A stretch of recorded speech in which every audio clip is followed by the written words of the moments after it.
Bem-vindo ao jornalismo esportivo do século XXI. Bem-vindo ao Futebol 62.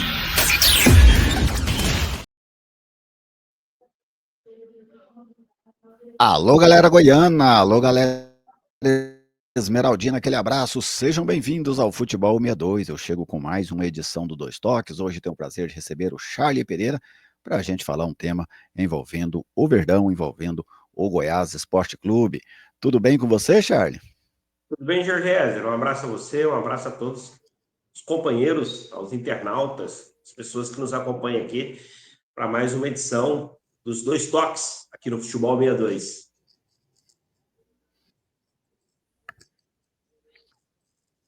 Exatamente. Este vídeo tem um oferecimento da Lutei Magazine, né, a grande loja da região norte da capital. Na Lutei Magazine você encontra moda em geral, utensílios para cama, mesa, banho, papelaria, bijuterias e calçados. A Lutei também está presente no Instagram, @Lutei Magazine. E o WhatsApp 99402 7562. Lutei Magazine, parceira do Futebol 62. Bom, qual é o tema, né, que eu quero trazer para essa edição dos Dois Toques, que tenho o prazer de receber o Charlie Pereira. O Goiás, Charlie, perdeu o clássico para o Vila, né, já é um tabu indigesto para o clube, para a torcida esmeraldina, 10 jogos sem vencer o Vila Nova, a maior série da história dos dois clubes, né, a maior série, sim, por parte do Vila, né. O Goiás já conseguiu séries maiores, mas para o Goiás é a maior série em desvantagem no histórico do confronto. Você teme, Charlie, que esse clássico, claro, além dos 3 pontos que o Goiás perdeu, dessa questão moral, de perder o clássico, possa trazer outros turnos para o Goiás, como, por exemplo, comprometer a campanha esmeraldina, que até agora é uma campanha bem regular, bem segura, com o objetivo de voltar à Série A? Jorge, essa é a principal missão do técnico Wagner Mancini. Ele foi até questionado, não me lembro qual companheiro questionou ele a respeito dessa questão psicológica para a sequência da competição. Logo depois que terminou o jogo no Anésio Brasileiro Alvarenga, ele foi questionado sobre essa questão. Ele até minimizou, acha que isso não vai ter interferência, mas é uma situação que ele precisa trabalhar ao longo dessa semana. Olha só como foi a semana de preparação para o clássico, após uma vitória diante do Operário, né? Um ambiente tranquilo, um ambiente ameno, né? Uma expectativa em relação a enfrentar o grande rival. Então, foi uma semana bem diferente dessa semana que ele está vivendo. É uma semana que ele tem que dar explicação interna, que ele tem que cobrar internamente, que ele tem que buscar os erros cometidos, corrigi-los, né? Daqui a pouco tem entrevista e aí o tema vai voltar à tona, que é essa questão da oscilação do Goiás no campeonato, né? Parecia que a vitória diante do Operário tinha estancado essa oscilação. Aí vem uma derrota num clássico contra o Vila Nova e é diferente. Uma coisa é perder para o Amazonas, para o Operário, para o Curitiba, que está lá brigando pelo Goiás na primeira posição, pelo Novo Horizontino, para o Remo. Outra coisa é perder para o Vila, né? Mesmo o Vila numa situação de meio de tabela, né? Ainda fora do G4, né? Isso tudo tem um abalo interno, um abalo de confiança por parte do torcedor. O torcedor ele não está na mesma vibe, né, que poderia estar, né, para o próximo jogo, se o Goiás tivesse empatado ou se tivesse ganhado. Se tivesse ganhado o jogo do Vila, Gerliese, a Serrinha está lotada no próximo sábado. O jogo próximo do Goiás é contra América. o jogo contra a América, não teria ingresso. Na hora que o Fernando Lima divulgasse lá o público lá no grupo do Goiás, o número lá de pagantes presentes ia dar 12 mil, né?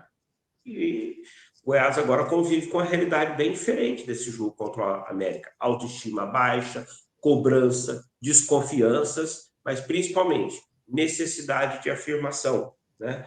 E é nesse ambiente que o Wagner Mancini tem que trabalhar essa questão psicológica para que não seja um abalo para a sequência. Porque se perde para o América, que está ali brigando por uma permanência lá na parte de baixo da tabela, o time pode entrar em parafuso. Eu acho que a missão do Mancini agora, né, Charlie, é conter os danos, né? O dano da derrota não tem como evitar.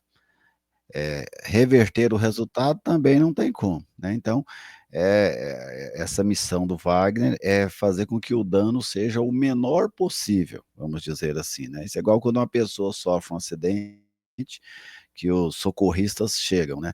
Eles não têm como evitar o acidente, mas eles tentam fazer com que o dano seja o menor possível para a sequência, vamos dizer assim, da vida da pessoa que acabou sofrendo o acidente. E o Goiás tem 2 jogos em casa agora, né, Charlie, que são jogos em que qualquer coisa abaixo de 6 pontos, o Goiás pega o América e o Botafogo, vai ser considerado um resultado ruim. Então, já se faz os 6 pontos, o Goiás encaminha demais o seu acesso, porque ele já chega a 47 pontos, né? Ou seja, já vai chegar lá próximo a 50 pontos. Lembrando que ali 63, 64 deve ser uma pontuação suficiente para levar uma equipe ao acesso. Então, são 2 jogos contra equipes da parte de baixo da tabela. O América está lá brigando contra o rebaixamento, o Botafogo está inclusive dentro da zona do rebaixamento neste momento. Então, eu também vejo mais ou menos como você. E tem uma coisa que eu sinto, Charlie, eu não sei se você sente, queria ouvir a sua opinião também. Me parece que esse elenco do Goiás, ele é muito interessante para pontos corridos, sabe? São jogos normalmente mais frios, mais hora ou outra aparece um jogo assim mais temperado, como este diante do Vila, mas ele se sai bem nesse tipo de situação, né? Destes jogos mais calmos, assim. Já quando ele tem jogo de mata-mata, jogo clássico, normalmente ele não reage bem. Por exemplo, o Goiás não foi bem nos mata-matas do Goiano, o Goiás precisou de pênalti para eliminar o Craque, precisou de pênalti para eliminar o Brasiliense na Copa do Brasil, perdeu a decisão do Paysandu no momento que o Paysandu vinha muito mal. Então, assim, todos os jogos decisivos, esse time parece ter uma certa dificuldade. Já os jogos de mais mornos, como os da Série B, me parece que ele sai melhor. E talvez isso também seja até um ponto positivo para sair, né? Porque se não sente tanto assim como outros talvez sentiriam, talvez ele se sinta menos pesado para fugir dessa situação, para engatar uma sequência positiva agora, né, Charlie? E ainda bem que o campeonato é de pontos corridos, né? A Série B define seus 4 clubes que vão ascender para a elite do futebol nacional nesse sistema de disputa, né? Não tem, daqui a pouco classifica 8 e aí começa o mata-mata para ver quem sobra, né? Mas você fez uma observação pertinente, né? O Goiás ele foi pouco eficiente, não foi tão competitivo nessa questão das decisões, né? A gente viu nas semifinais contra o Vila Nova, o Goiás, que em momento algum, digamos, foi assim um time que tivesse próximo da classificação. Ele perde o primeiro jogo, o Vila administra o segundo, né? O Goiás parece impotente em relação ao grande rival, né? Na final da Copa Verde se esperava, digamos, o Goiás confirmasse sua condição de favorito, empata o primeiro jogo, acaba ganhando o segundo, empata, né, num cenário de Serra Dourada lotado, e aí acaba sucumbindo na disputa por pênaltis, né? Mas olha, quando você olha para a Série B, Juliano, o Goiás tem um dos melhores elencos, né? Os melhores times desse Campeonato Brasileiro da Série B. A posição dele, ali de segundo colocado, não é ao acaso. E os pontos corridos mostram essa realidade. É muito difícil você mascarar uma classificação, um acesso. Você não tem como mascarar. Esse time terminou em quarto, mas não era time para subir. Tinha 2 times melhores do que ele. Sabe? Não tem como você mascarar a posição do Goiás. O Goiás não está na segunda posição, brigando pelo Curitiba, com Curitiba aí, rodada sim, rodada não, pela ponta, por acaso. É porque tem um dos melhores times desse campeonato brasileiro da Série B. Não é time, Gerliese. Eu já faço o alerta, porque eu ainda tenho aquele sentimento, aquele entendimento de que o Goiás vai conquistar o acesso. O Goiás ainda carrega esse favoritismo para acesso. Mas para uma Série A, né, é um time que vai ter que passar por uma grande reformulação, né? 90% aí desse time, para uma Série A, eu acho que não seria viável, seria um risco, né, gigante. Então, você pegar o time do Sport, que está ali já numa condição de rebaixado na série A, meio que um zumbi ali, cumprindo tabela, né? Mas você vê que individualmente o Sport tem jogadores que o Goiás não tem. E aí, voltando àquele primeiro questionamento, Gerliese, é muito melhor para o Goiás, depois de perder para o Vila, nesse cenário de cobrança, né, de evitar uma turbulência, de evitar qualquer tipo de crise nesse momento, pegar o América e o Botafogo. Né? Já pensou, o Goiás sai de uma derrota para o Vila no clássico, o jogo seguinte é contra o Novo Horizontino, é contra o Remo, é contra um Criciúma, é contra um Curitiba, né?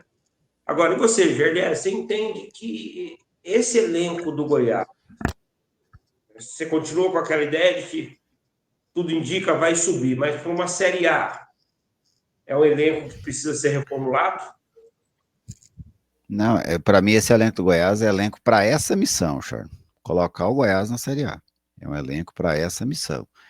E aí, é, conseguindo, o que para mim já vai ser um grande feito, se esse elenco subir o Goiás, ele cumpriu o principal feito do Goiás no ano. O Goiás tinha outros. O Goiás queria ser Esse, campeão goiano, queria ser campeão da Copa Verde, né?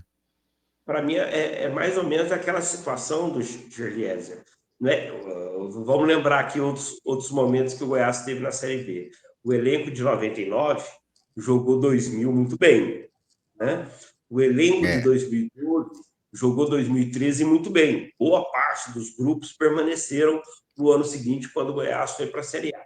O grupo de 2018, né, era um grupo que mal deu conta ali no limite, na penúltima rodada do acesso, com dificuldade. Chegou um momento que parecia que não ia dar, mas veio ali, né, uma reta final de arrancada. Mas você sabia que era um elenco que não podia te entregar grande coisa em 2019.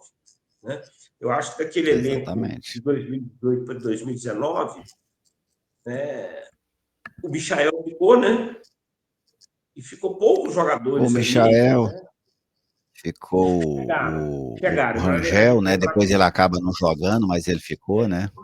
é melhor lembrar quem chegou. Chegou o Tadeu, chegou o Iago Felipe, chegou o Leandro Bárcia, feijão com arroz, mas que ajudou muito o Goiás, se não me engano, foi nono, décimo em 2019, né?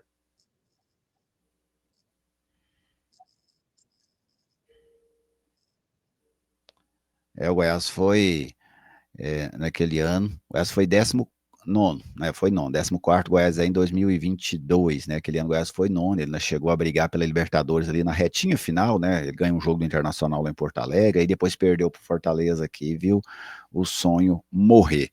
Mas é isso, debatemos para você, torcedor esmeraldino, o Goiás, a sequência do Goiás agora, as consequências para o Goiás dessa derrota no clássico para a equipe do Vila Nova, e depois a gente volta com mais temas esmeraldinos aqui no Dois Toques. Obrigado mais uma vez, Charlie. Abraço, Gergese, um abraço a você que nos acompanhou aqui, obrigado pelo carinho aqui, né, de nos acompanhar, de estar sempre conectado com o Futebol 62. Fique bem, torcedor, e até a nossa próxima oportunidade.